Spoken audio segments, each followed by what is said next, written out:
जानती थी जी। उसी ने सबको होटल में बुलाया था। तो मैं उस जो भी वो बोल रही है मैं उसका समर्थन नहीं करती, मेरे को नहीं लगता है कि वो सच बोल रही है। ओके। दूसरी बात, पोस्टमार्टम कह रही है कि मैंने वो उसने ड्रिंक नहीं की, ये कह रही है कि खूब ड्रिंक करी थी। पुलिस कह रही है कि नहीं वो लड़के उसको नहीं जानते थे, ये कह रही है कि सब लड़कों को बुलाया था। तो कहीं ना कहीं इस केस में जो सच्चाई है वो छिपी हुई है। Okay, तो सच्चाई छुपी पुलिस हुई से है. All हमारी right, we'll request have to है, leave it at that. We're सरकार से completely out of रिक्वेस्ट है time. कि इस केस Like I में जो said, सच्चाई Nirbhaya happened 10 years ago, and we all, rightfully so, felt outraged. We thought things might change. Unfortunately, after what we've seen, what happened to Anjali, it seems like we still have a long way to go before we can say that the national capital is safe for women. That's a wrap. Mari Shakil joining you with News Epicenter.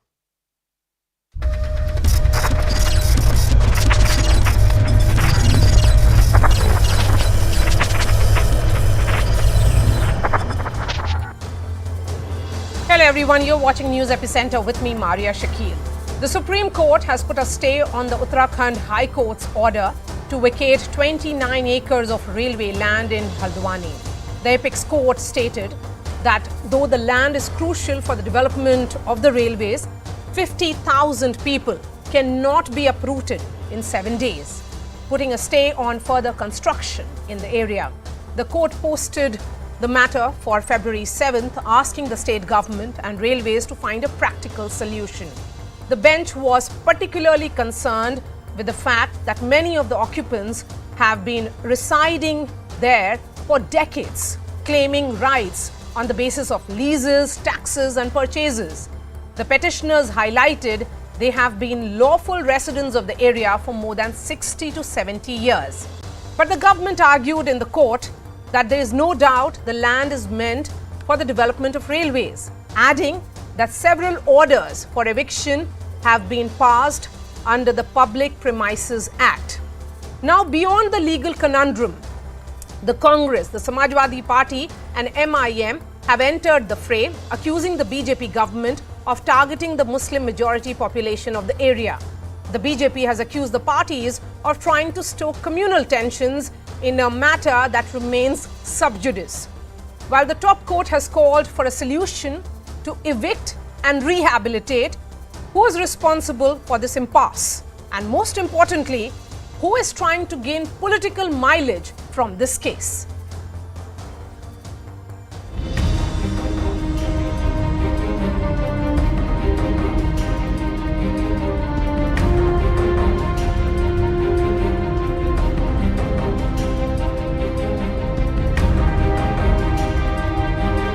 हमें पूरी उम्मीद है कि आगे को भी जो है फैसला सुप्रीम कोर्ट की तरफ से हमारे ही हक में आएगा। अभी तो स्टे हुआ ना, कार्रवाई अभी रहेगी। अब जो फैसला है वो दूध का दूध पानी का पानी हो चुका है, जो कि सुप्रीम कोर्ट ने किया है, वो ना कि हमारा फैसला है। और मैं सुप्रीम कोर्ट के जस्टिस का और सुप्रीम कोर्ट का बहुत सम्मान करता हूँ कि उन्होंने ये फैसला गरीब मजलूमों के हक में किया है। सुप्रीम कोर्ट ने इस मानवीय पक्ष को समझा और उन्होंने तोड़फोड़ की कार्रवाई, जो नोटिस आदि जारी किए गए थे, जो वहाँ पुलिस फोर्स भेज दी गई थी, तोड़ने की पूरी तैयारियां हो गई थी, वो सब पर रोक लगा दी। The matter has been fixed. Matter is sub judice before the Honorable Supreme Court and the matter is fixed for 7th February. Let's wait for 7th February.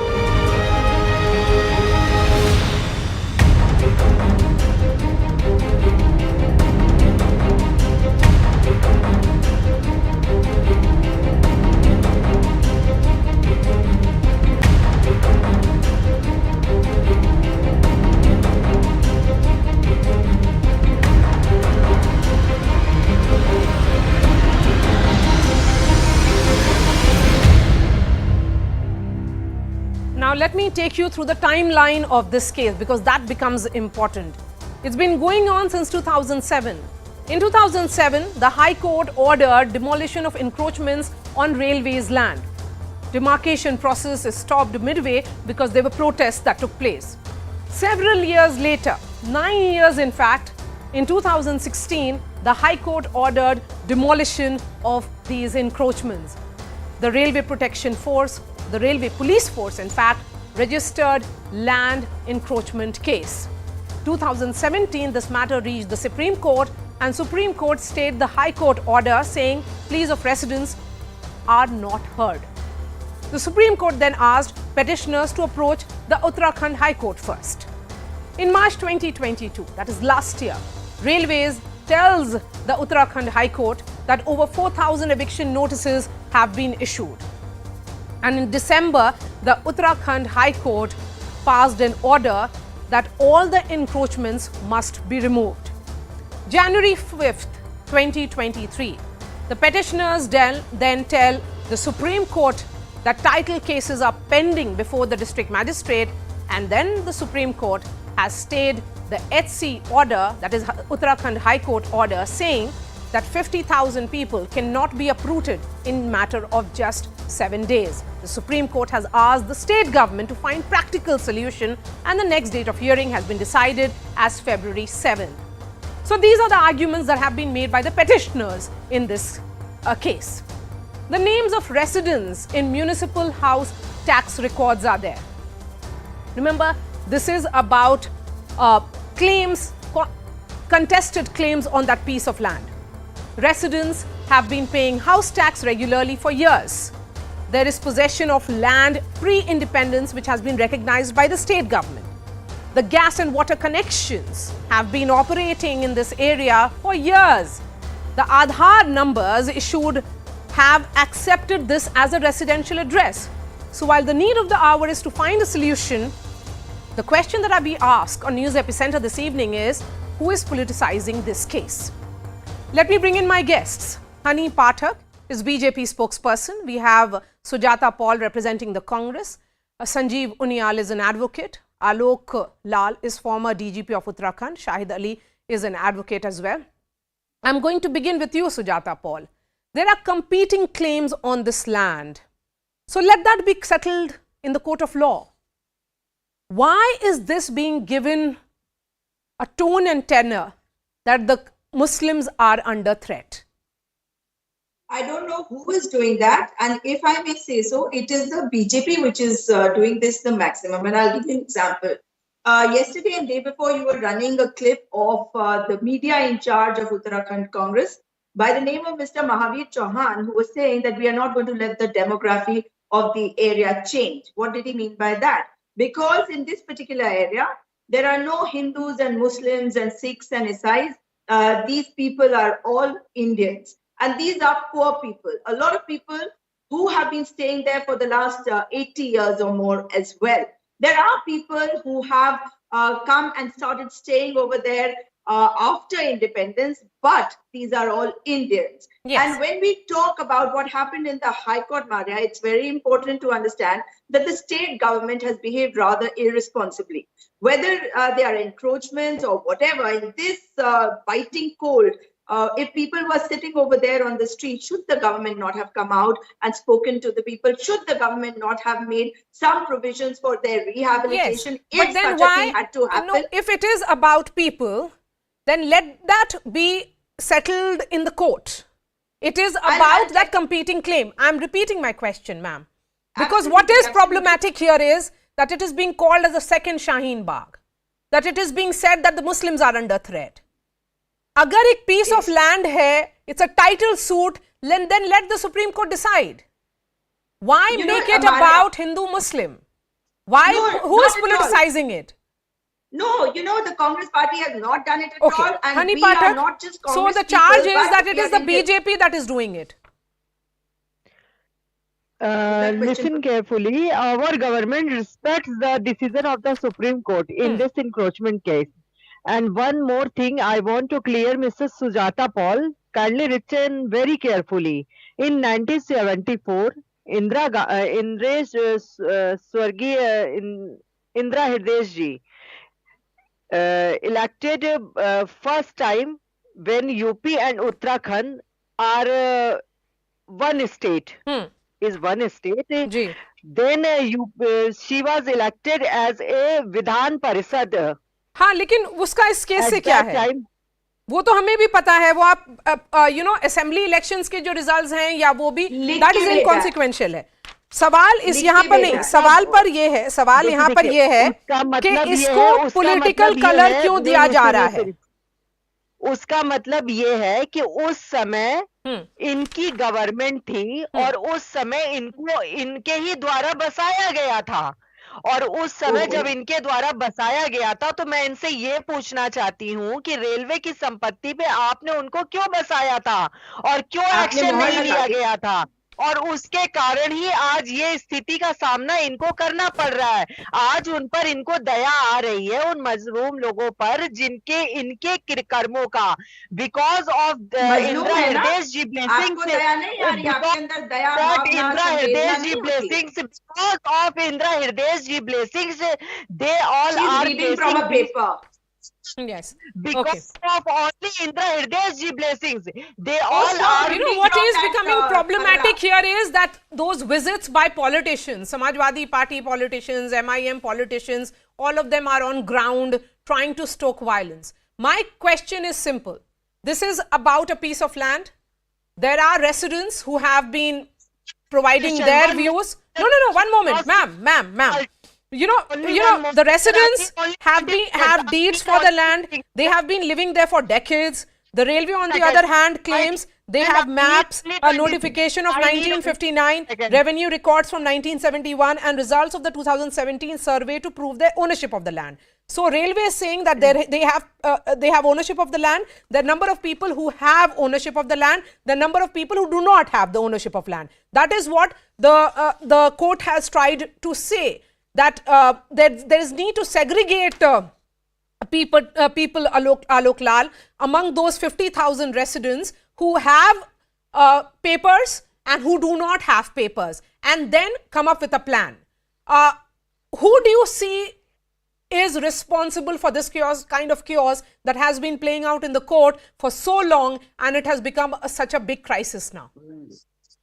Alok Lal. I am sitting in a warm room wearing all these woolen clothes. In this biting cold, if I were told to leave my home a week later and stand outside on the street, I would have been miserable. This order of the High Court is in that category. It is inhuman.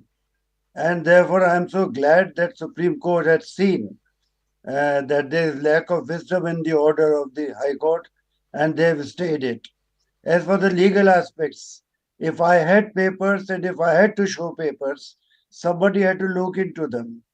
Have they spent time looking into my papers? And if they have not, how have they reached the conclusion that I should be thrown out? The government has set up schools there. They have made a primary health center there.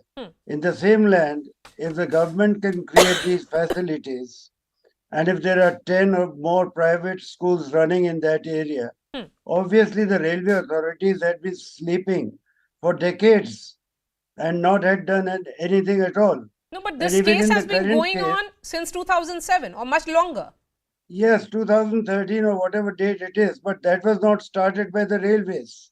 Don't forget, this was a PIL by a private individual, which led to all this chaos.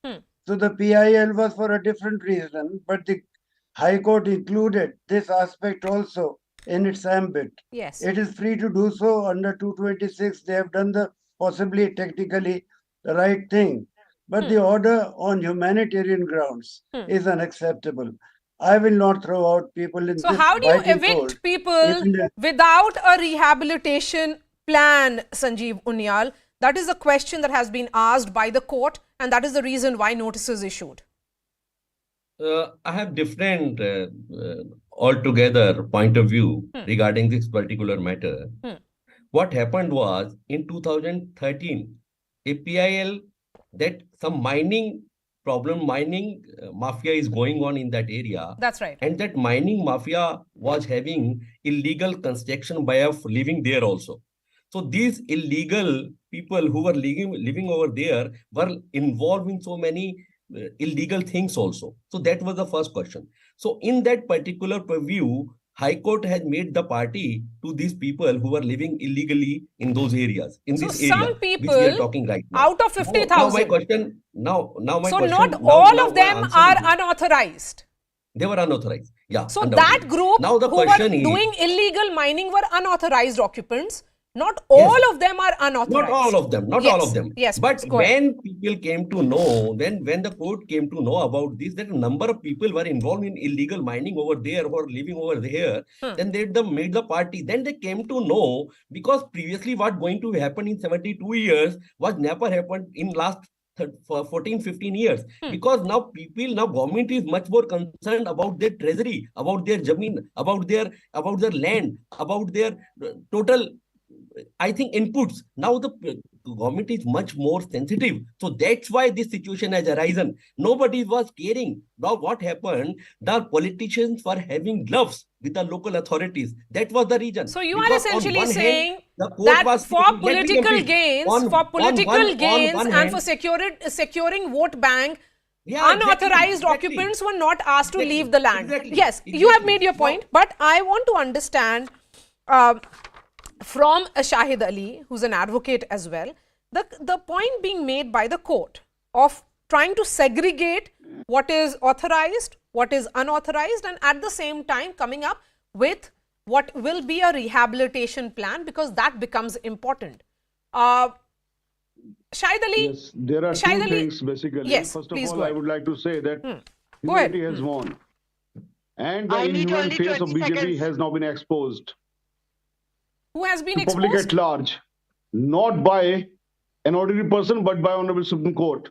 Once Honorable Supreme Court says that rehabilitation plan should have been there, and such an order cannot be made in such a manner, the government ought to have made arrangements for rehabilitation and all, with the prior to deployment of forces and all, prior to prohibiting the persons that they are going to be evicted. You know, the party in this case, one moment. Yes, see, just a moment. Shahid Ali, one question, because this is about railways versus those who are there on that piece of land. I am putting a question. You are bringing in the government. Which government? I am putting a simple question: from where the railway has got the land? From where the railway has got the land? Railway is the part and parcel of the government. Railway is the part of the government. So if the railway is claiming the land, Uttarakhand is not a party in this case. Uttarakhand is not a party in this. You must be remembering when demolition drive was prevalent in Delhi. Then again he will Parliament had passed the entire argument, Shahid Ali, you know, while we look at it from what the court says, from the Supreme Court point of view, that you have to find a solution. There is a human angle to this issue. Those are the words of the Supreme Court, because there are people here who have lived for 60 to 70 years. But what is becoming clear is that there were people who were allowed to live here. Not all of them are authorized, just as not all of them are unauthorized. How did they continue? Was it because of vote bank? Exactly. Absolutely not. Absolutely not. Many of persons were even the leaseholder. They are the leaseholders. The government provided them the lease. The government auctioned the properties. They bought the properties. No, I know about house tax and all. I know about all those details. Shahid Ali, I know about all these details, but I'm asking a simple question. What is happening here is that it is a battle which has to be fought in the court of law. Absolutely. Why make it about protest? Why make it about protest? Why not? Why should it be given this kind of color? Want to make it a shine bag. When demolition drive was prevalent in Delhi, by virtue of order of Honorable Supreme Court, the Parliament passed an act, thereby annulling the order of Honorable Supreme Court. आप मेरे सवाल का जवाब नहीं दे रहे। Government could not have passed such an order. नहीं, आप मेरे आप उस एरिया को लीगल डिक्लेयर करो, that is a different issue all together. My question is simple. मेरा वही ये है 2050,000 लोग बिल्कुल सही अगर 50 बिल्कुल absolutely if there are 50,000 people the problem here is because of competing claims. Because of competing claims. क्या उत्तराखंड गवर्नमेंट रेलवे को जमीन नहीं दे सकती क्या वहाँ पर? नहीं. उन 50,000 लोगों के लिए क्या एक्ट नहीं पास कर सकती थी उत्तराखंड गवर्नमेंट? चलिए वो तो सुप्रीम कोर्ट अब सेटल कर देगा. लोगों को बाहर सड़क पे लाके तमाशा करना उत्तराखंड गवर्नमेंट के लिए सही था ये? नहीं, यही मुझे जानना है. ह्यूमन फेस एक्सपोज हुआ है once again. No, but why should it be seen from that prism? सवाल ये Why है should कि not be? it is about Why should not competing be? claims for Are the we not land. democratic country? Are we not Residents say democratic that they country? have deed for the land. They have been living here for decades. But is why there make it kinship in about India? BJP targeting Is there Muslims? autocracy in India? Is there autocracy in India? लेकिन मुसलमानों को Is there- targeting की is कहां there से not बात आ democracy गई? in India? Whether the government of Honey India, Patak, okay, whether the Honey Patak, government, Honey whether the Patak. government of India Okay, is okay, for okay, only Honey I need Patak. only 20 seconds. Honey Patak. My dear friend, it is not a matter of majority or minority, because if there is a Absolutely, Ghaffur it is the Basti matter on of- one hand, Absolutely, then it is the on matter another of- hand, Indra Basti is also there. Indra If Basti is this also matter there. would Is have been Indra Basti considered name from the belongs to angle the of name of Indra from the angle of being Indians, then this could not have been. Just a This minute, matter hold has on. not been Just a perceived minute, from the I matter just from let the me angle of being Indians. This matter Just a has minute, been perceived and had been perceived only from the angle of being Muslims and being Hindus. Nothing else. So, but why is it being perceived Completely that way? humility. Completely No. humility. But why is it being perceived that way? If there are revenue records, notification, maps, all that is important in terms of ownership settlement, then why should it be seen about majority versus Still minority? the ownership issue has not been settled. Still the ownership issue has not been settled. No, it has been and settled. today, once the Honorable Supreme Court has passed and stayed the order of All Uttarakhand High illegal Court, this has activities become has been specifically done by clear the Muslim that the community. Uttarakhand government was at fault. Uttarakhand government you have made your was point. in Shahid conspiracy Ali, you have to spoken. evict those Shahid persons Ali, you have from there. spoken. Let me bring in. No. One moment. Okay. Go ahead, ma'am. Go ahead. Honey Patak, go ahead. Ma'am, I need to say only this is not a matter of majority and minority, because if there is a Ghaffur Basti on another hand, there was an Indra Basti is also there. Just let me. Why clear was that Mahavir if there- Chauhan saying that the demography will not be allowed to be changed? Indra Basti is indicate. Swargi Indra Why Basti was ji your or media in charge saying that the demography will not be allowed to be changed? What did he mean by that? Mrs. Sujata Pal just clear me. Indra Basti belongs to Swargi I Indra want to Gandhi. ask you, why did Mahavir Chauhan say that the demography will not be allowed to be changed? Why did the mayor of Haldwani, who is a BJP person, not go out onto the streets to stand by those people who were there? Why is your Waqf board chairman not representing himself when he says that 18 properties are Waqf properties? Are they illegal? If the Waqf properties are illegal, if the overhead tank is illegal, if the school is illegal, then this government is illegal, madam. We certainly This government hope is illegal. that this issue Where should is not the have Chief been Minister? What politicized plan did the he manner have in which it has for been, these people? with all If the they have been politicians rendered homeless? actually jumping into this and making it some kind of Hindu versus Muslim, trying to make it about majority versus minority, No, and it's not not seeing Hindu this as just as a title suit about a piece of land which has competing claims. That's where it will be settled at the Supreme Court. Thank you so much for joining us, Hanvi Patak, Sujata Paul, Sanjeev Unyal, Alok Lal and Shahid Ali. The twists and turns continue in the Delhi hit and drag case. While the war of words escalates between the families of the victim, Anjali, and her friend Nidhi, according to the police, two more suspects identified as Ankush and Ashutosh are involved in the case. The hunt is on for the other two accused, while the police custody of the 5 main accused has been extended by 4 days. Police say the two new accused are friends of the 5 suspects in custody and have allegedly tampered with evidence. Moreover, call detail records of Anjali and Nidhi have revealed they were together at the time of the accident and had no prior contact with the accused. Anjali's family and neighbors today marched and protested in front of the police station and demanded the death penalty for the accused, as more CCTV footage has emerged showing an attempt by the 5 suspects to hide evidence just after the accident. They have told the cops they were drunk and were listening to loud music. But this new footage shows that they may very well be conscious and they were making an attempt to get rid of the body and hide evidence. The question we ask then is it time to book them? book these accused for murder. Remember, they fled the scene of the crime. They dragged the body for 10 kilometers. They refused to stop and provide aid to Anjali. And they tried to dispose the body and all evidence. For that, is it time to book them for murder?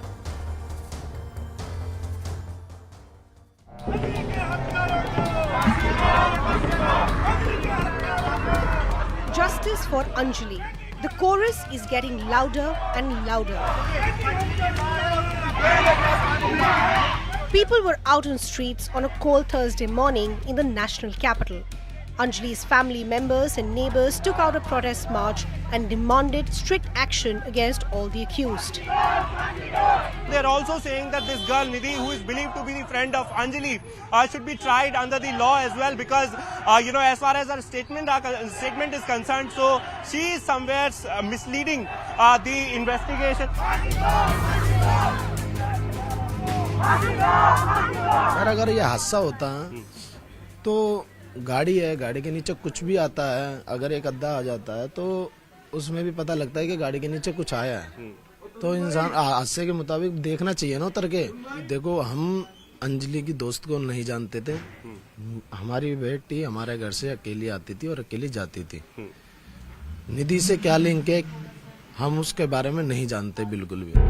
Even Nidhi's mother today came out and defended her daughter. She revealed that Nidhi got scared after they met with the accident. Nidhi's mother went on to allege that the accused even tried to run the car over her. 3 बजे आई थी साहब जी। 3 बजे रात में? हाँ जी। घबरा रही थी बहुत तगड़ी, मम्मी मेरे साथ एक्सीडेंट हो गया बहुत तगड़ा, मेरे को भी मार रहे थे वो लोग। बस यही बात हुई थी साहब जी।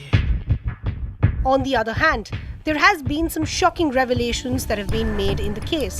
The Delhi police today conducted a press briefing and revealed that there are total 7 accused in the case and 2 of them are still missing.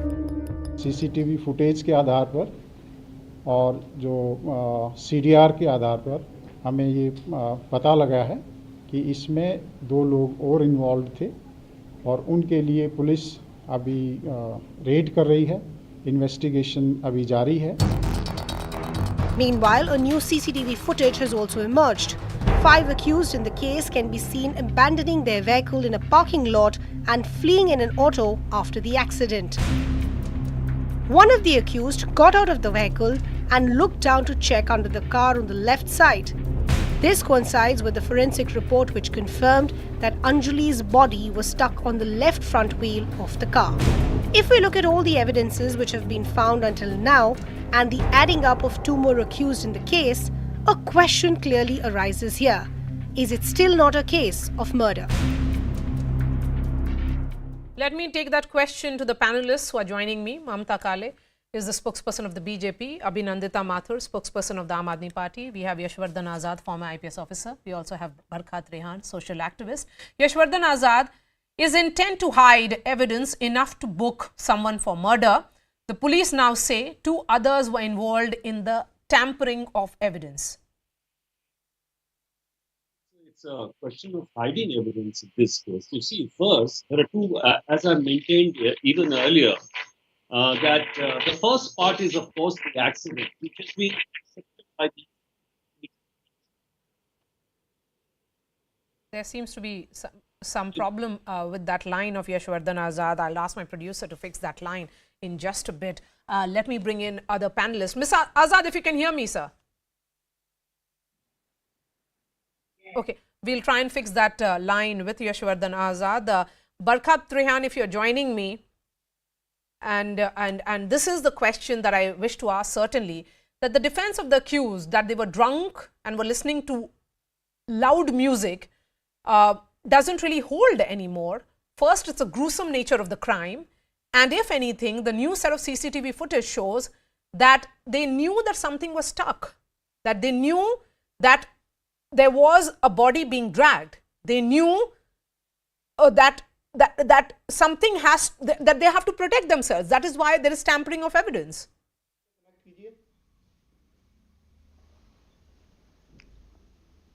Barkha, if you can hear me.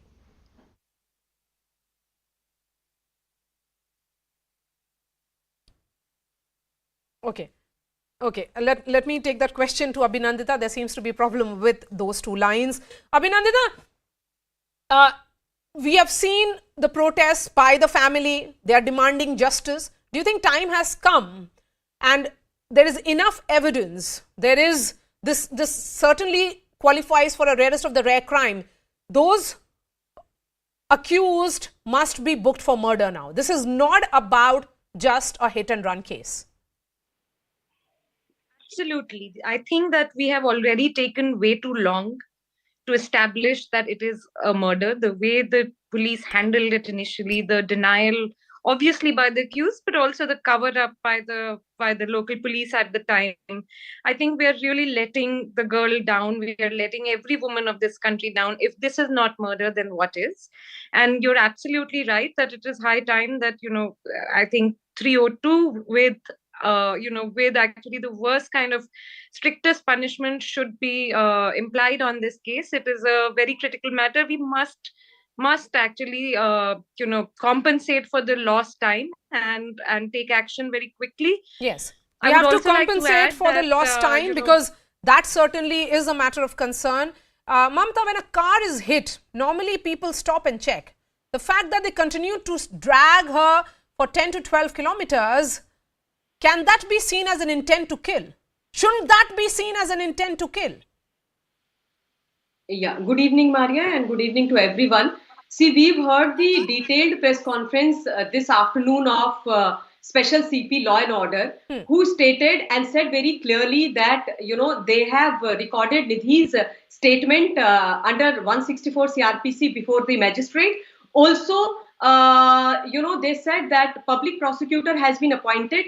The case has been registered under 304, and they said we will build a very strong case against all these but five this is not accused. 304A. This is 302. It's about culpable homicide amounting to murder with an intention to kill. Yeah. So I'm coming to that, Maria. I'm coming to that, and they are interrogating all these five accused. They are looking for two more accused who tried to. Yes, I know about all those facts. I know about all those facts. But it's very clear, Yashwardhan Azad, that there is evidence enough now to suggest that these five accused tried to tamper with evidence. That is the reason why now the police has talked about two others who were also involved in protecting themselves. They were all trying to protect themselves. They knew that they had committed murder. In fact, I would go beyond what you say, tampering the evidence. I would say that they were consciously involved in the act, because there are two parts to this act.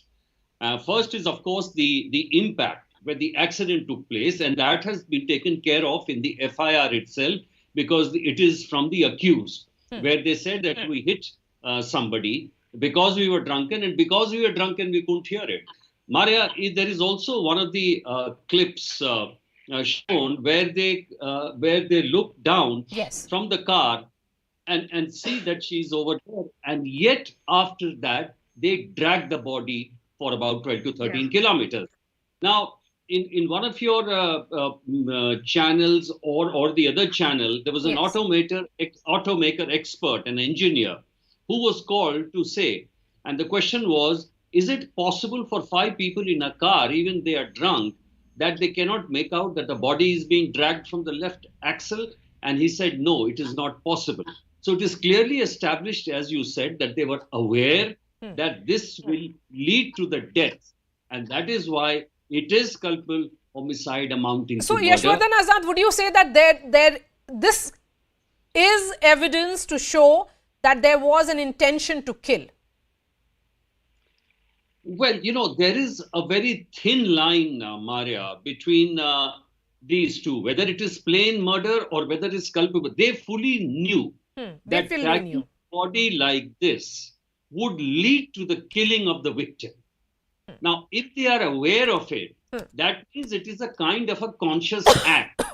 The defense may say that they were doing it to sort of get rid of the body and run away, but that's not true. They ran away after they stopped the car. After they knew that there was a body stuck under the car. So they knew about it.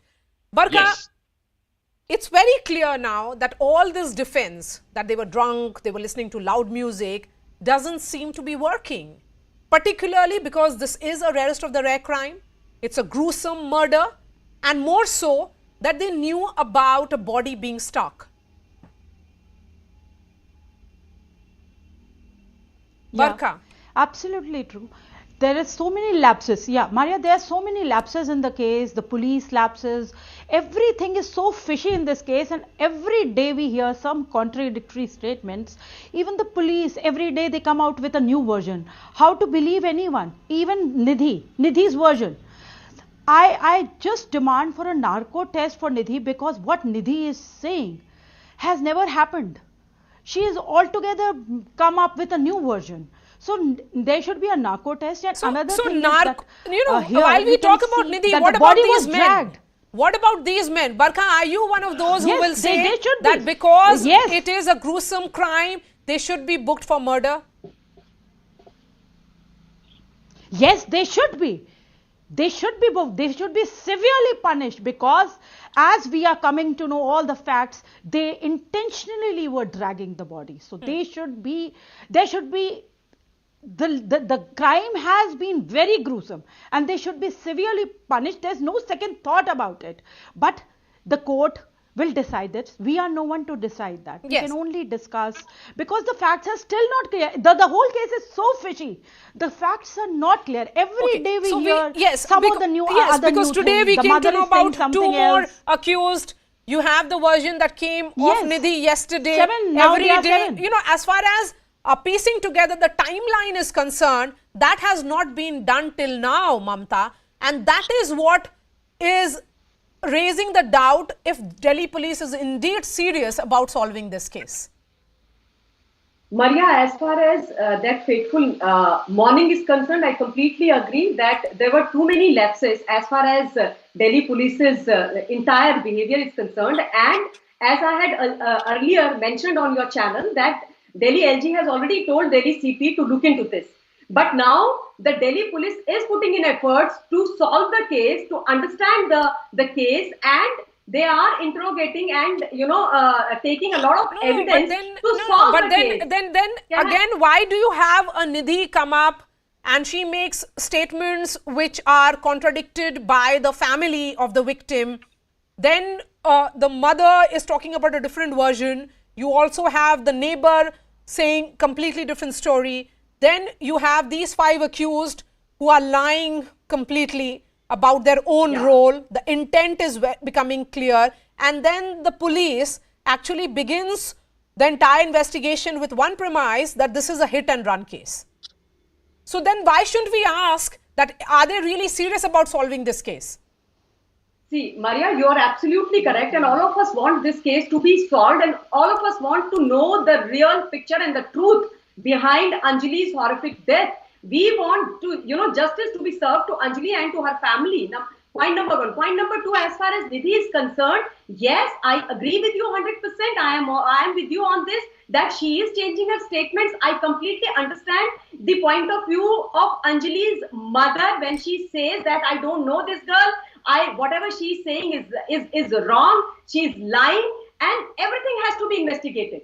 I completely agree with you. And so all is this then Abhinandita?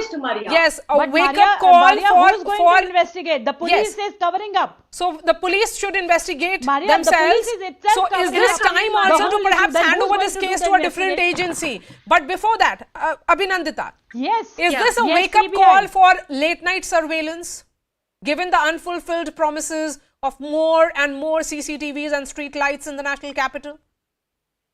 Look, this incident actually brings up a lot of very serious questions and a lot of introspection for everyone concerned on this panel and outside in the system and as citizens and so on.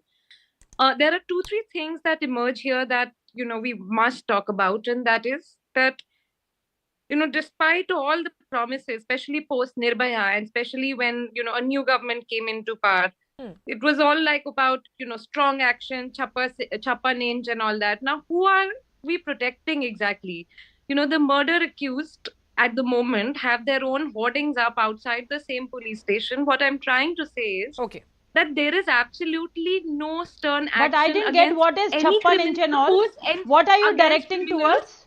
There is no action against criminals who are making offences against women. Okay. Now this is the problem in this country right now. That then, if it is about crimes against women, it is about a dual responsibility of all stakeholders, which includes the state government. Absolutely. Yashwardhan Azad will get the final words.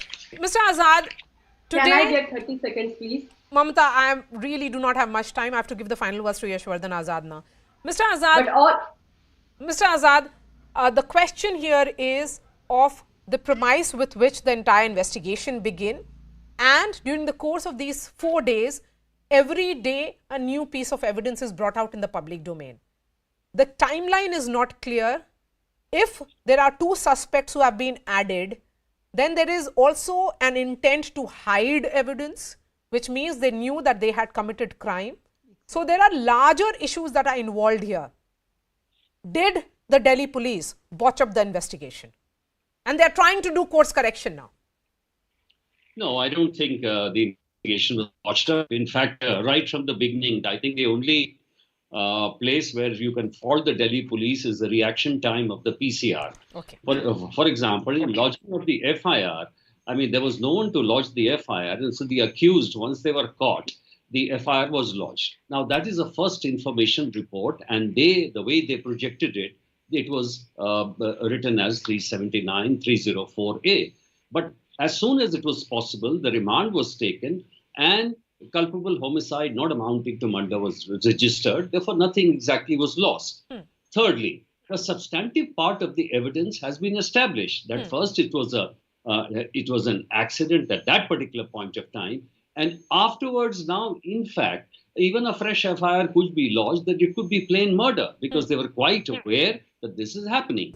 Now, in that respect, I would say that all the additional information we are talking about, what the Nidhi's mother is saying, or the character, whether they were friends, is not substantial at all. In fact, what is most important about Nidhi's statement is that when the impact took place, she fell on one side and she saw her friend falling under the axle wheel and screaming for help. And she did nothing. And she did nothing. So, look at the audacity. And the DVR, there is a technical glitch with that. It is running 45%, 45 minutes or 1 hour late or before. So that is established. So with the help of forensic, with the help of CCTV, and with the help of this witness 164, the case, I think, is pretty solid. All right. Thank you so much for joining us, Yashwardhan Azad, Barkha, Abhinandita and Mamta. Thank you so much. Shifting focus to something that has shocked one and all. Air India's takeover by the Tata Group was seen as a major push to modernize the national carrier. But the Maharaja is facing a PR disaster with 2 incidents of passengers urinating in business class with zero consequences. What happened on November 26th last year on an Air India flight from New York to Delhi has shocked everyone. A man in business class walks up to an elderly woman, exposes himself, and then urinates on her. But the ordeal did not end there. The crew, after initially dismissing the case, went on to hand a pair of pajamas and slippers to the elderly woman and asked her to return to the soiled seat. On arrival, the elderly woman was left to fend for herself, and the man, now identified as Shekhar, walked scot-free.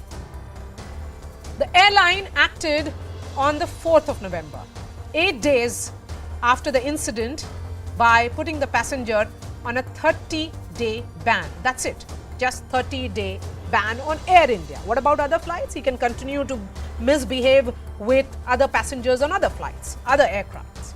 Now another case emerged from a Paris to Delhi flight in December, where a man urinated on a woman's blanket. The woman filed a complaint, but the man was let off after a mutual compromise.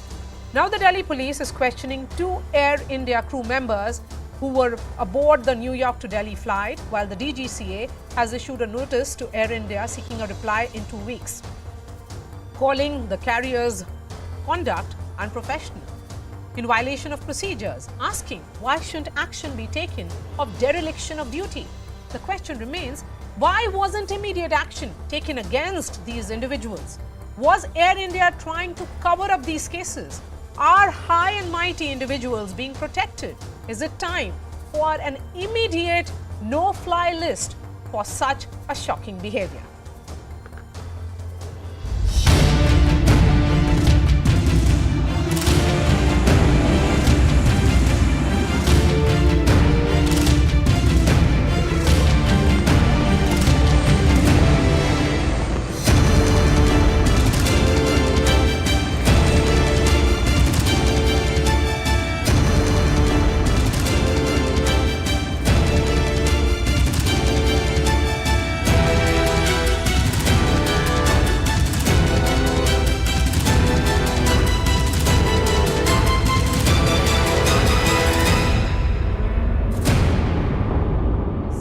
Is DG Aviation Safety India, and we are also being joined by Captain Amit Singh. He's the founder, Safety Matters, and former head of Airlines Operation and Safety. I'm going to begin with you, B.S. Sivach. Would you say that Air India is trying to cover up these cases? First, they have not acted, and all that they have done is 30-day ban on this crazy man.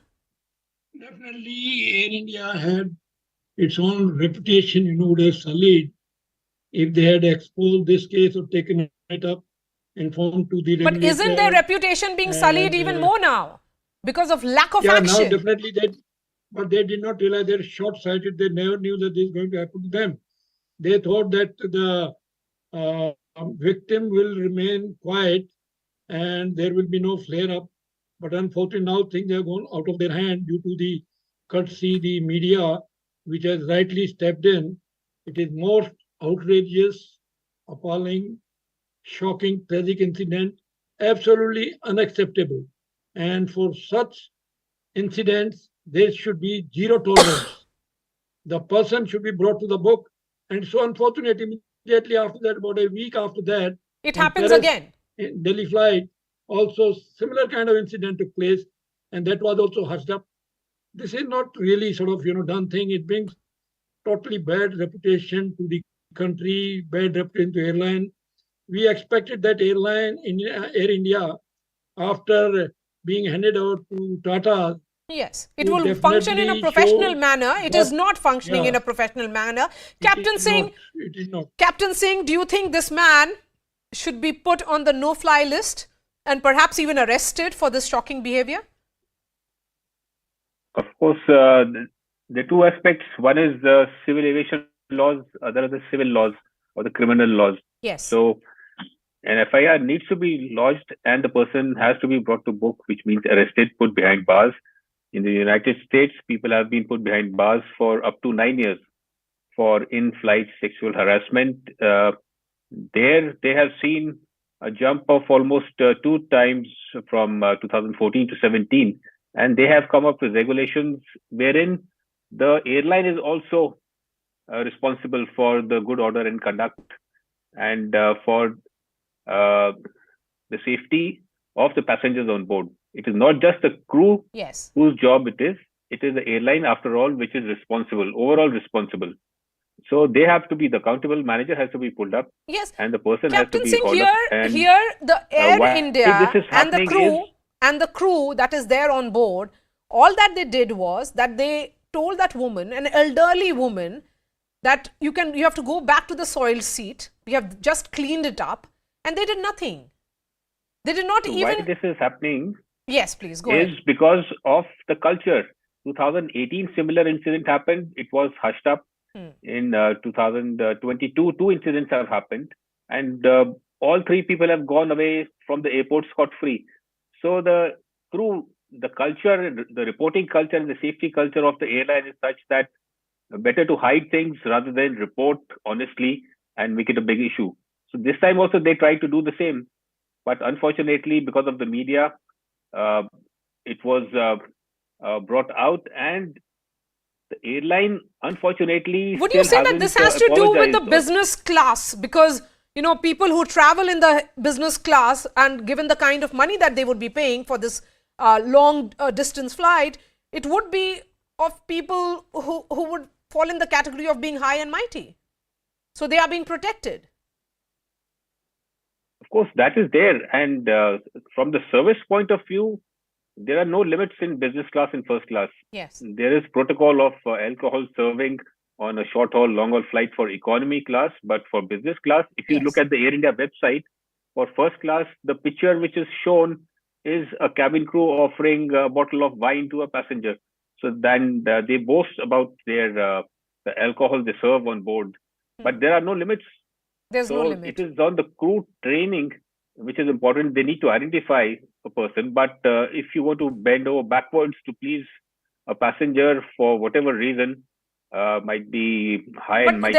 There is another passenger who has paid the same amount and she has suffered the way she has. B.S. Sivaj, would you say that the time has come to implement the air marshal system, where security officers apprehend such individuals in mid-air flights? No, for such cases, there is no air marshal as such required. Air marshals are required for anti-hijacking operation, etc. For this, the crew is quite competent, capable.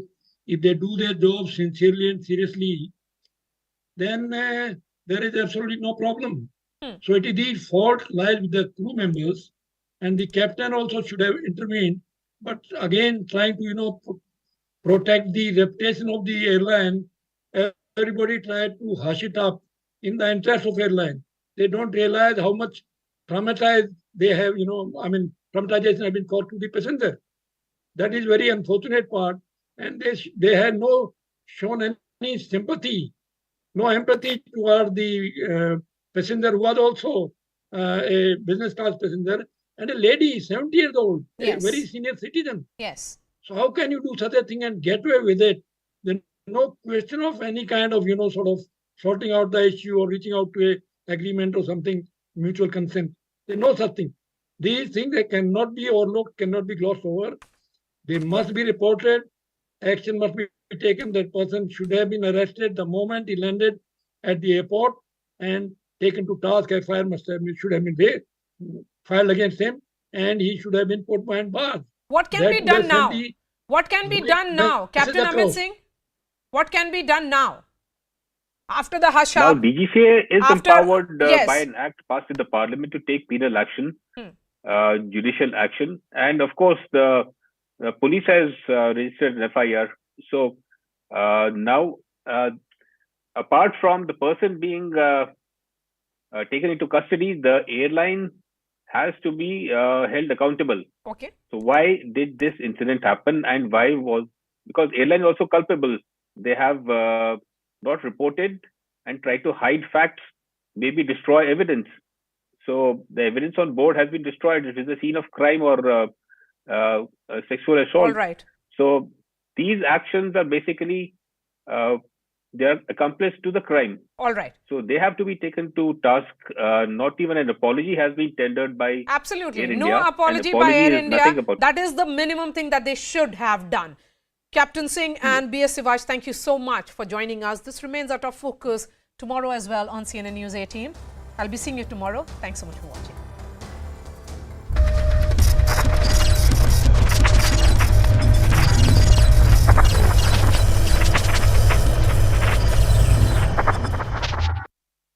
Form, maybe bear the cost of her next flight, a business class flight or whatever it is. To say that we can't compensate you, nor can we give you an alternate seat because the flight is full, is unacceptable. No, what we are seeing here is a very laissez-faire attitude by the airline staff and also by the police in Delhi. What should have happened is they should have immediately upgraded the lady, put her in a first class with apology from the captain himself. And importantly, the person who has done this misbehavior had to be handed over to the police immediately upon arrival at Delhi. They should have been in touch with the DGCA and the police. The captain can actually contact them on the VHF frequency, tell them that such an unruly passenger is on board and this has to be taken in control. And whether the lady pursues with the complaint or not, it is the prestige of the airline and the image of the airline that matters. They should have immediately done that. I will tell you, the minimum fine for this kind of behavior in United States is $75,000. Exactly. It can be raised up to $82,000. Put the fine. If they had done that, the second incident on the 6th of December would have not have avoided. happened. Correct. The point is that it is appalling at two levels. At the level of the cabin crew, the manner in which they handle this is absolutely unacceptable. And then, of course, at the level of the airline itself, what was Air India doing? But first, I want to deal with the cabin crew. Look at the ordeal that this lady has narrated. She has said, all I ask for is a change of seat, and they refuse to give me one, saying there isn't any. We believe, and this is there in subsequent media reports, that there were first-class seats available. Air India just did not want to compensate her by giving her a first-class seat. So, Dr. Reddy, what action needs to and can be taken against the staff, against the cabin crew, whose behavior, whose handling of this episode was absolutely appalling? Well, Jaka, definitely this deplorable action on the part of this unruly passenger is, it's totally, shame on the air passenger community itself. And on the part of airline, I'm sure, having kind of observed, having taken the review of the situation, what is going on, definitely they would have responded proactively rather than, waiting for these situation to kind of get into this level. And yes, when particularly this kind of, what is going on after observing the crew, at least it would have been a minimum courtesy on their part to provide the appropriate seat. Exactly. Rather than getting that, the passenger into a crew member's, a seat, etc. That is one. And the second part, even on the kind of airline, I'm quite, shocked.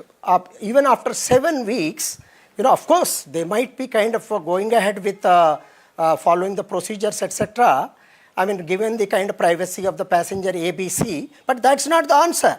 It should have kind of, the passenger, the victim passenger should have been responded to at the very first level.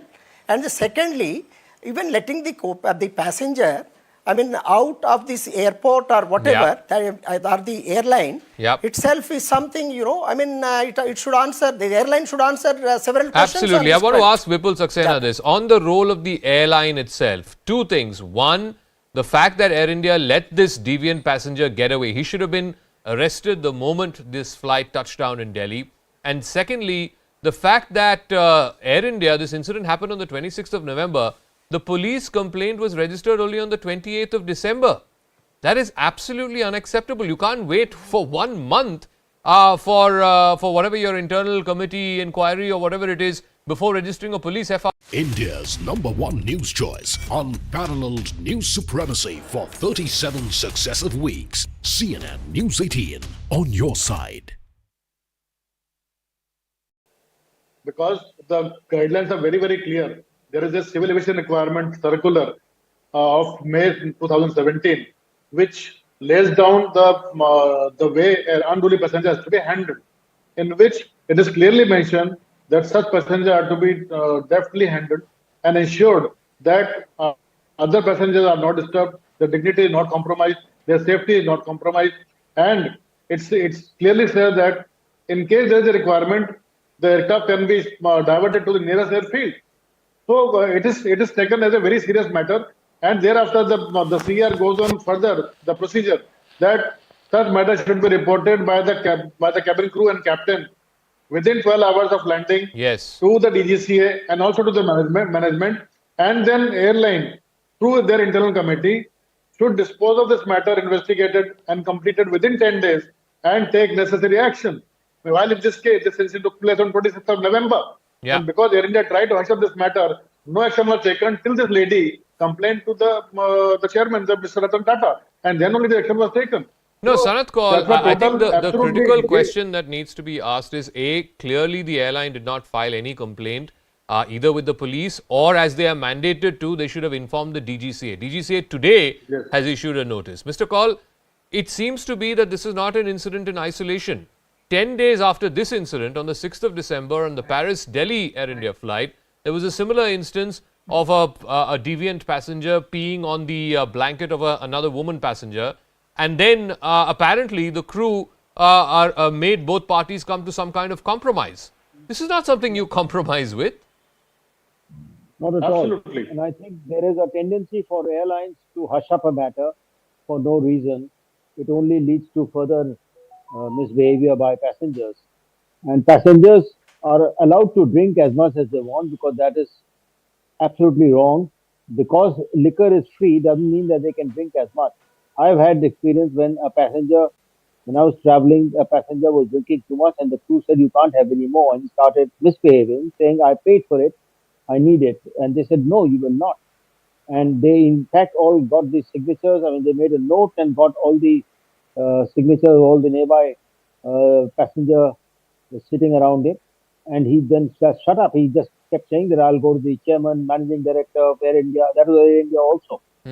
And that was where I say that the crew behaved very well. They made him shut up and he didn't open his mouth after that. Here, the crew has allowed a person to get drunk, allowed him to misbehave, and then they did not even help the lady whom he humiliated, whom whatever he did, let's not discuss that. And they did nothing. The captain of the commander of the plane, it's his duty to inform the tower of this thing and make sure that this person is not allowed to leave the plane without getting taken care of by the airport authority and the police. So there is a lapse on part of Air India, but besides that, this is also a safety issue, and safety is paramount. DGCA comes in that you can't have loose passengers. He may be drunk, he may throw something at the window, he might crack the window, he can do anything. If he was misbehaving like this, he was not in his senses, obviously. Chandrasekhar Nene, when a passenger pays money, and business class is not cheap, in business class you pay a ton of money, it is the responsibility of the airline to make sure that the passenger is taken from point A to point B in as much comfort as is possible and as safe as is possible. The least that the crew could have done is provide alternate seat to this elderly lady in question and compensation in some form, maybe bear the cost of her next flight, a business class flight or whatever it is. To say that we can't compensate you, nor can we give you an alternate seat because the flight is full, is unacceptable. No, what we are seeing here is a very laissez-faire.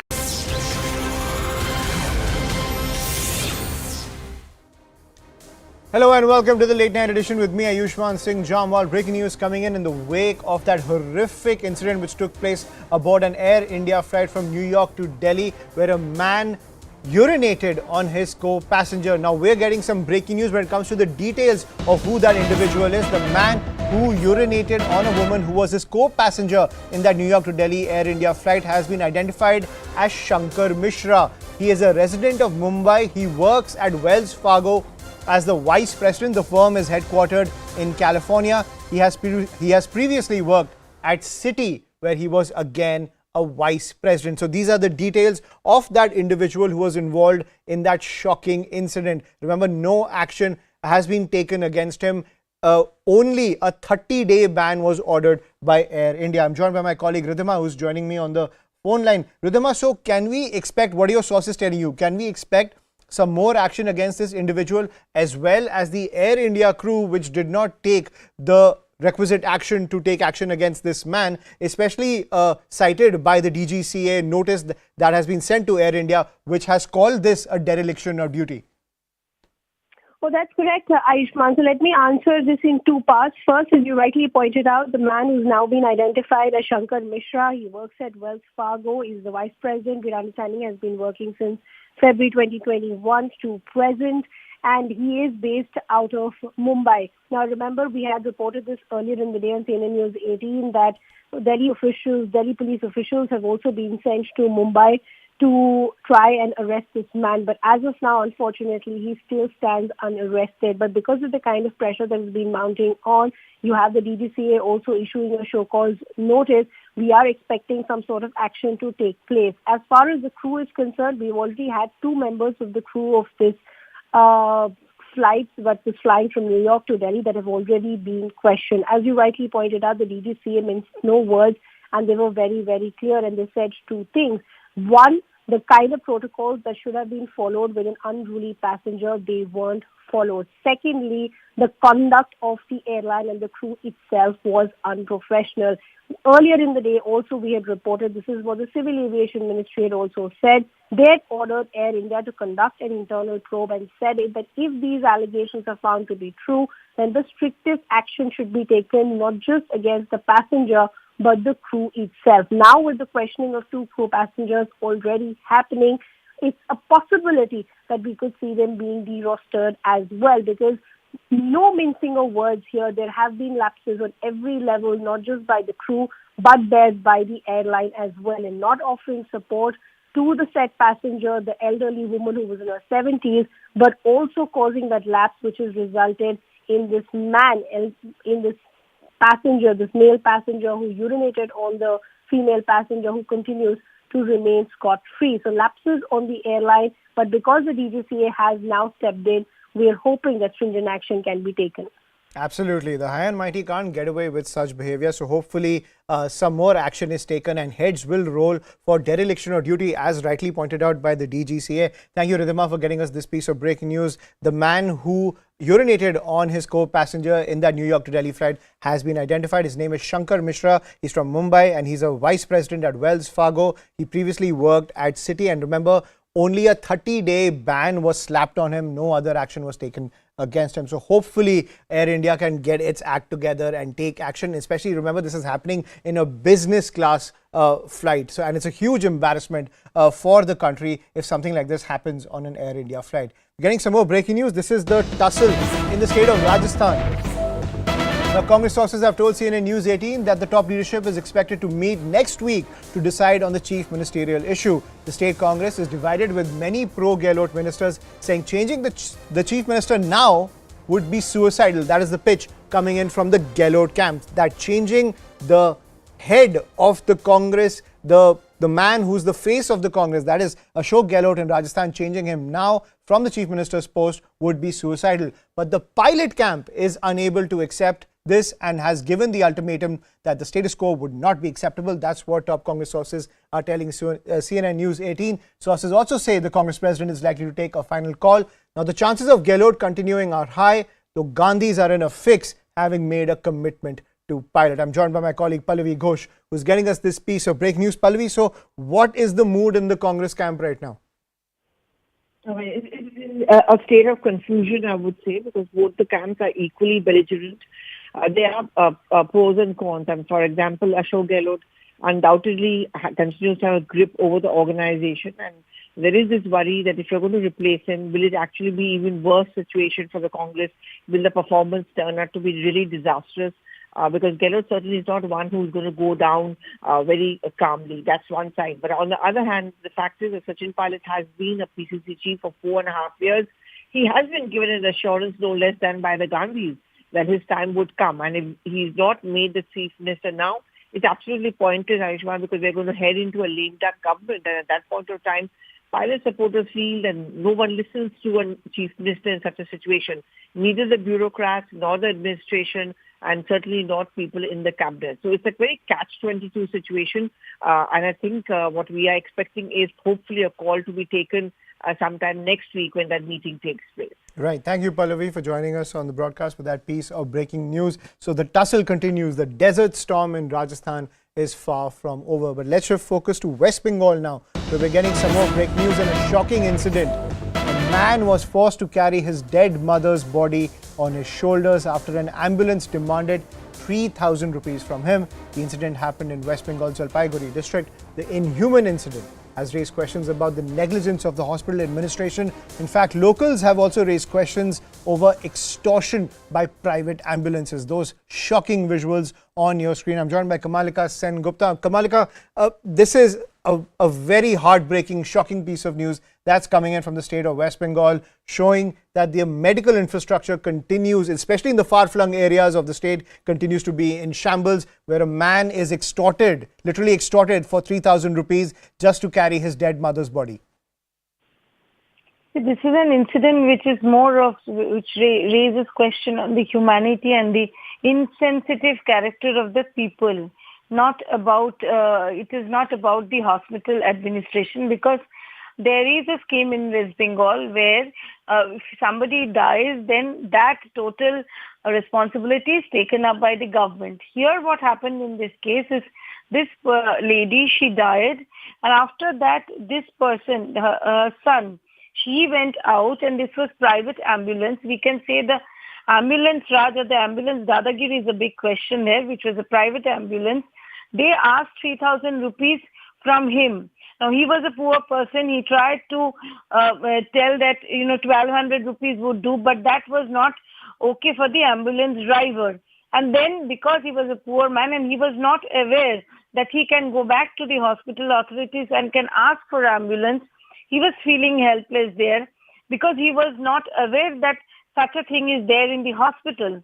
So he and his father, who was an old father, they carried the dead body there. And more insensitive is also the people, when they were carrying the dead body, and the distance between the super specialty hospital and this place, Kranti, is 50 kilometers. When they started walking with the dead body in the shoulders, the local people, they were taking photos, but nobody came and helped.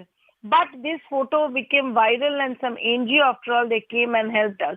Now that is a big thing which is there, but it shows, it's very insensitive picture, it's visuals which is very clear that how insensitive people can be. That is a thing there. But on the other hand, one NGO, they came up and they helped. It is absolutely this is result of the ambulance raj that goes on at in front of some hospitals. But this person was unaware that they can go inside the hospital and can ask for government help. That is also a thing, that how even if there is a scheme, that was not known to this person.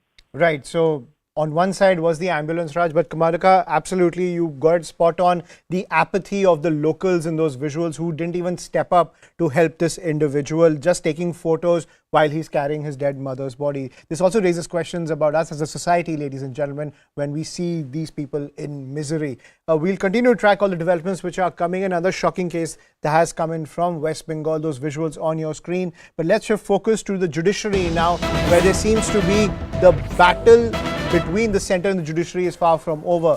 Now, the collegium debate is back in the limelight, ladies and gentlemen. Now, there's a hearing tomorrow in the Supreme Court on a batch of petitions filed against the centre for not approving the collegium's recommendations within the deadline laid down by the top court. Now, in the last hearing, the top court said that the union government is bound to follow the collegium system because that is the law of the land. So that debate is far from over, and now the Supreme Court will hear a batch of petitions when it comes to the entire debate. The tussle between the centre and the judiciary over the collegium system continues. I'm joined by my colleague Ananya Bhatnagar on the phone line, who's getting us this piece of breaking news. So Ananya, what fireworks can be expected from the top court tomorrow?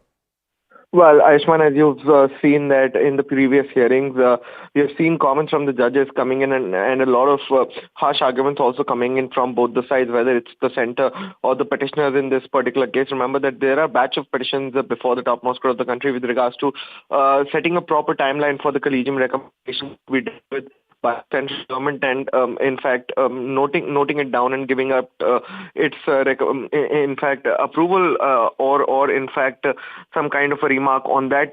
So we have seen how on the last date of hearing, bench headed by Justice Sanjay Kishan Kaul clearly said that this issue, the central government would have to follow the collegium system because it's the law of the land. And we have seen how in fact the Vice President of India, also the Law Minister of the country, came out in open and criticized the collegium system's Law Minister, calling it completely opaque system, while the Vice President of India saying that the NJAC was which was the mandate of the by the topmost court of the country. So we might expect some more fireworks because remember it was the Supreme Court that had asked the central government to actually resolve this particular issue with the ministers and actually give out a particular timeline as to how this particular thing has to be dealt with. In fact, the question whether a memorandum of procedure, that is a MOP, has been finalized or not, the Supreme Court said that it was already finalized in the 2017 judgment.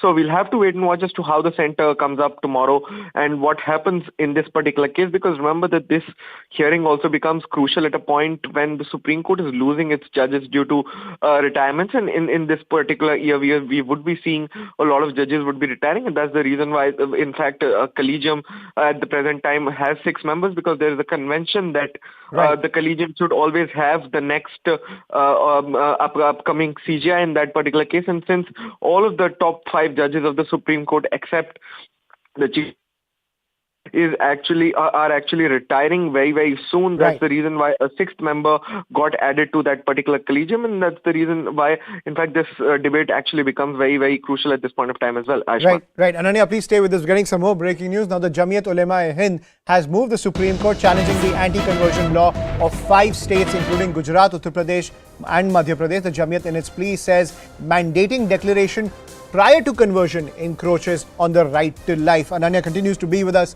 on the phone line. Ananya, take us through the legal arguments here. Well, remember that this is a fresh petition that's been filed by, in fact, the Jamiat-e-Ulema-e-Hind, and we have seen how this conversion debate has already been before the Supreme Court of India, where the Supreme Court is already dealing whether we require this particular issue to be dealt with or not. And in fact, we had seen how the Supreme Court had actually said that it's a very serious issue and has to be dealt with very seriously. Apart from that, various other petitions were also filed before the topmost court of the country, challenging the particular laws that have been made by the states with regards to controlling this menace of forceful conversions in this particular case. So now what is very important to note tomorrow would be whether or not this matter is actually mentioned before the Chief Justice of India and whether urgent hearing is sought in this particular matter or not, because already the conversion matters would be coming up before the Supreme Court very soon, in fact in this month itself. So we'll have to wait and watch as to how things pan out and how the Jamiat would be putting forth its case. The Jamiat has said that there is a particular mandate that requires a person to actually inform the district officials before actually following the conversion, or to actually before converting into a particular into another religion. Just the information has to be given to district magistrate with regards to this. However, this has been challenged. This particular section has been challenged and said that it actually encroaches upon the right to life of that particular person, and that's the reason why this particular section of these particular acts should be struck down. So we'll have to wait and watch as to how things pan out before the Supreme Court of India, and what would the Supreme Court be saying about this. Right. Thank you, Ananya, for getting us that piece of breaking news. So the fireworks in the judiciary, from the collegium debate to the anti-conversion law. Now let's get you some more breaking news coming in. This is from Joshimath, ladies and gentlemen. The operation of the Joshimath Ollie ropeway has been stopped till further orders. Remember, this is in the wake of those horrific landslides where many homes and structures have found cracks within them with seepage of water. Now, the Joshimath administration has ordered the NTPC and the HCC to make available 4,000 prefabricated homes. 43 families from Joshimath town. From the Joshimath town area have been temporarily shifted to safer places. The SDRF and the NDRF as well as security forces are on high alert. So we'll continue to track all the details that are coming in from Joshimath. Remember, in the wake of those landslides, the entire area seems to be structurally compromised, and so the authorities are taking swift action to ensure there is no loss of life. We're getting some more breaking news. This is on the international front now. Russia's President Vladimir Putin has ordered a temporary ceasefire in Ukraine for Friday and Saturday to mark Orthodox Christmas. That's the piece of breaking news that's coming in the middle of the conflict. Remember, it's almost inching into 1 year of that brutal invasion of Ukraine. Now, Russian President Vladimir Putin has ordered a temporary ceasefire in Ukraine for just Friday and Saturday to mark Orthodox Christmas. I'm joined by my colleague Abhishek on the phone line. Abhishek, is this a pitch to pander to his own base in Russia amid all the protests and the agitation surrounding the war? See, we can, one can see this decision of having a small window of ceasefire in multiple ways. We know there is a large population of Christian on that side of the border who follow this Orthodox Christian festival, where 7th January will be celebrated as the Christmas. there is a large population, about 8 to 9 million of people, mostly living in Russia, who celebrate this Orthodoxy Christian faith. So in that way, Vladimir Putin is trying to make a pitch that he is caring enough for the people who are who follow the faith that the Russians follow broadly, but they are on the other side of Ukraine. Also, this will be the first time in almost 11 months that Russia has announced a small ceasefire.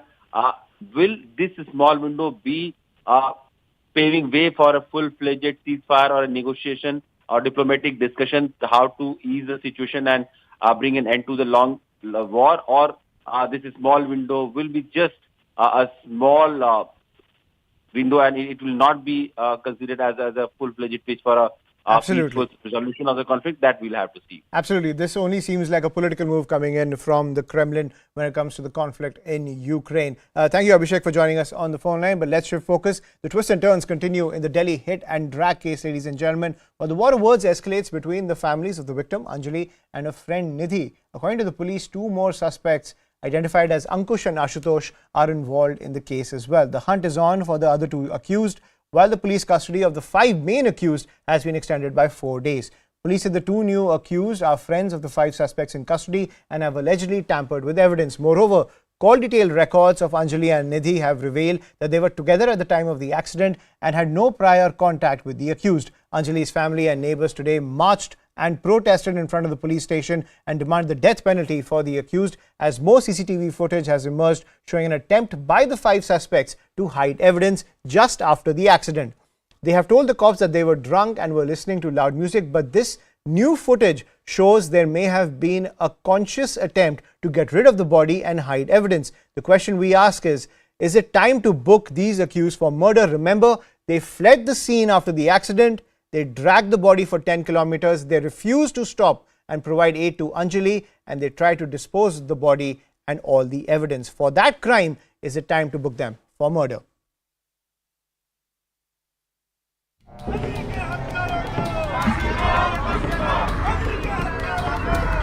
Justice for Anjali. The chorus is getting louder and louder.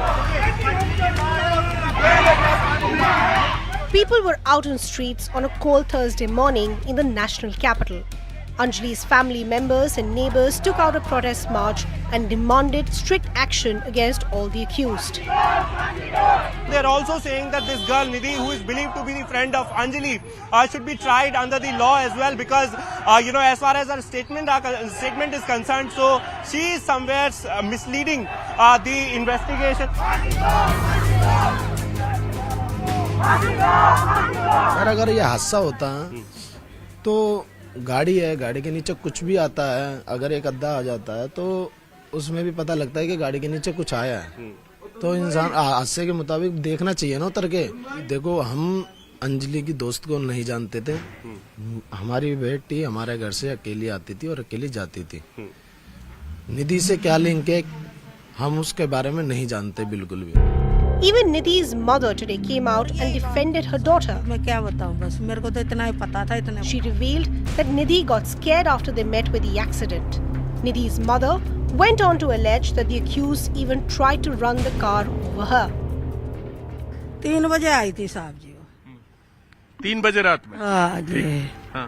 घबरा रही थी बहुत तगड़ी, mummy मेरे साथ accident हो गया बहुत तगड़ा, मेरे को भी मार रहे थे वो लोग, बस यही बात हुई थी साहब जी। On the other hand, there has been some shocking revelations that have been made in the case. The Delhi police today conducted a press briefing and revealed that there are total 7 accused in the case and 2 of them are still missing. CCTV footage के आधार पर और जो CDR के आधार पर हमें ये पता लगा है कि इसमें 2 लोग और इन्वॉल्व थे और उनके लिए पुलिस अभी रेड कर रही है, इन्वेस्टिगेशन अभी जारी है। Meanwhile, a new CCTV footage has also emerged. 5 accused in the case can be seen abandoning their vehicle in a parking lot and fleeing in an auto after the accident. One of the accused got out of the vehicle and looked down to check under the car on the left side. This coincides with the forensic report which confirmed that Anjali's body was stuck on the left front wheel of the car. If we look at all the evidences which have been found until now and the adding up of 2 more accused in the case, a question clearly arises here. Is it still not a case of murder? And that's all we have to pack in on the show. But before we leave, actor Jeremy Renner posted a video to Twitter of a hospital spa day during his recovery from a major injury while ploughing snow. Now, in the video, Renner is heard saying it was his first shower in a week or so as he received a head massage. We all wish Hawkeye a swift recovery, and we leave you with these visuals. Thank you for watching. Yeah. You're so sexy. Hey. Check it out. Literally, look at all the blood. That was the first shower. Definitely a week or so. Gross. Okay, Kim. Yeah. You're so sexy. Hey. Check it out. Literally, look at all the blood. That was the first shower. Definitely a week or so. Gross. Okay, Kim.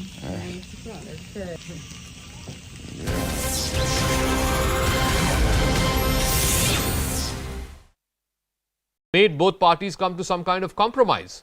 This is not something you compromise with.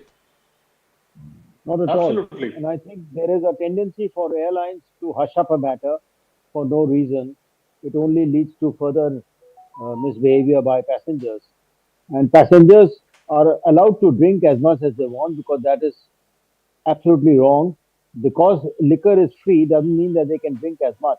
I've had the experience when I was traveling, a passenger was drinking too much and the crew said, you can't have any more. And he started misbehaving, saying, I paid for it, I need it. And they said, no, you will not. And they, in fact, all got the signatures. I mean, they made a note and got all the signatures of all the nearby passenger sitting around it.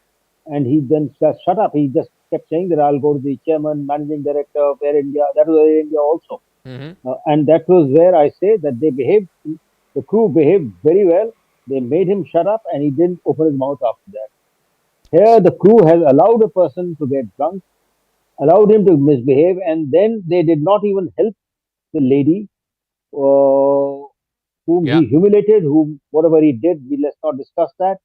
And they did nothing. The captain of the commander of the plane, it's his duty to inform the tower of this thing and make sure that, this person is not allowed to leave the plane without getting taken care of by the airport authority and the police. So there is a lapse on part of Air India. But besides that, this is also a safety issue. And safety is paramount. DGCA comes in that you can't have loose passengers. He may be drunk. He may throw something at the window. He might crack the window. He can do anything. If he was misbehaving like this, he was not in his senses, obviously. Chandrasekhar, when a passenger pays money, and business class is not cheap. In business class, you pay a ton of money. It is the responsibility of the airline to make sure that the passenger is taken from point A to point B in as much comfort as is possible and as safe as is possible. The least that the crew could have done is provide alternate seat to this elderly lady in question and compensation in some form, maybe bear the cost of her next flight, a business class flight or whatever it is. To say that we can't compensate you, nor can we give you an alternate seat because the flight is full is unacceptable. No, what we are seeing here is a very laissez-faire attitude by the airline staff and also by the police in Delhi. What should have happened is they should have immediately upgraded the lady, put her in a first class with apology from the captain himself. And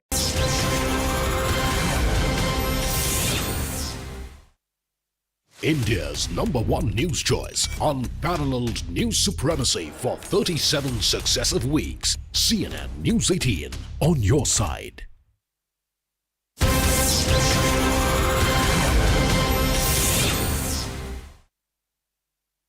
the prestige of the airline and Exactly. image of the airline that matters.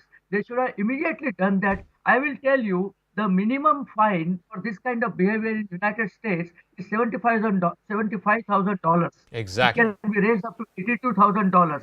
Put the fine. If they had done that, the second incident on the 6th of December would have been not have avoided. happened. Correct. The point is that it is appalling at two levels. At the level of the cabin crew, the manner in which they handle this is absolutely unacceptable. And then, of course, at the level of the airline itself, what was Air India doing? But first, I want to deal with the cabin crew.